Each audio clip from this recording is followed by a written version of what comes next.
Good morning friends. Group बी मध्ये झालेला question 88 घेऊ आपण.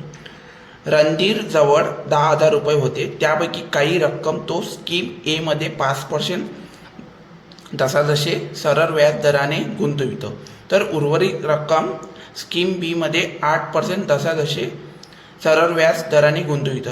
जर त्याला एका वर्षानंतर 710 रुपये व्याज मिळाले तर त्याने स्कीम बी मध्ये किती गुंतवणूक केली. आपण शॉर्ट मेथड पाहू आपण. आणि रणधीर जवळ 10,000 रुपये होते, त्यापैकी काही रक्कम स्कीम ए मध्ये 5% मध्ये जसे 10,000 गुंतवले, 5%, 5/100, इथं 100 तर 500, आणि एकूण त्याच्यापाशी किती होते. त्यानंतर एका वर्षानंतर 710 रुपये दोघं मिळून व्याज आलं ए आणि बी मध्ये.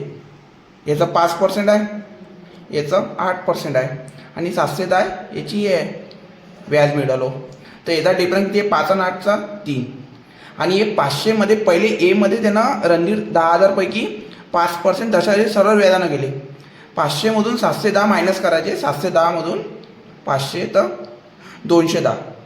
तर 3%ची व्हॅल्यू किती, 3%ची व्हॅल्यू 210 आहे, तर 1%ची किती 70, आणि 100% किती 7,000, आणि बीची व्हॅल्यू आहे 7,000, आणि एची व्हॅल्यू आहे 3,000.